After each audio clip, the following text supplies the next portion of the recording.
Every time we reward a child, we should pause and ask ourselves one question. What exactly are we rewarding? Is it curiosity or is it compliance?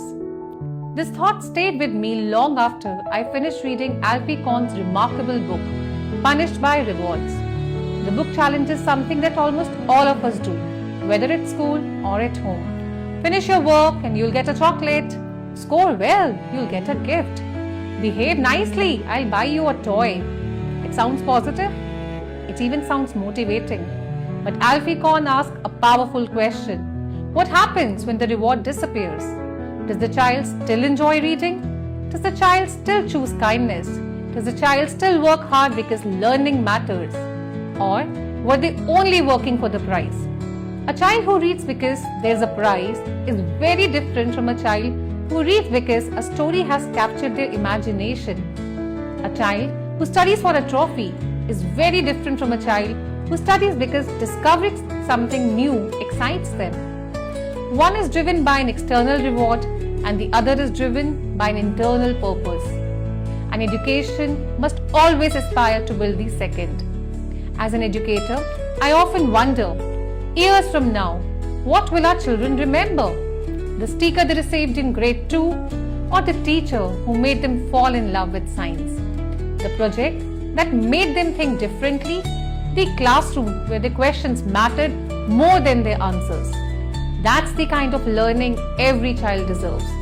This doesn't mean appreciation has no place.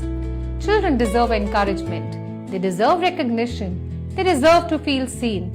But appreciation should never become a transaction. Because the moment learning becomes something a child does for a reward, learning quietly loses its soul.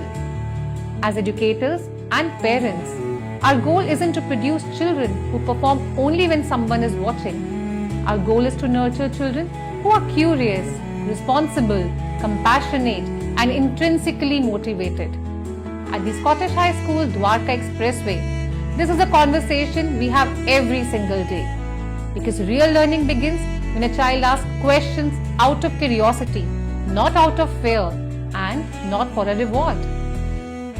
It is the joy of discovering something new, the confidence to keep trying after failure, and the belief that learning itself is worth celebrating.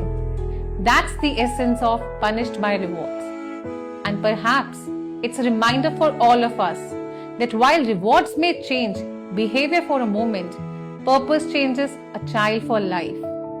I would love to know your thoughts as parents and educators. How do you inspire your children every day, not for rewards but for the love of learning? Because when children stop asking, what will I get, and start asking, what can I learn, that's when education truly begins.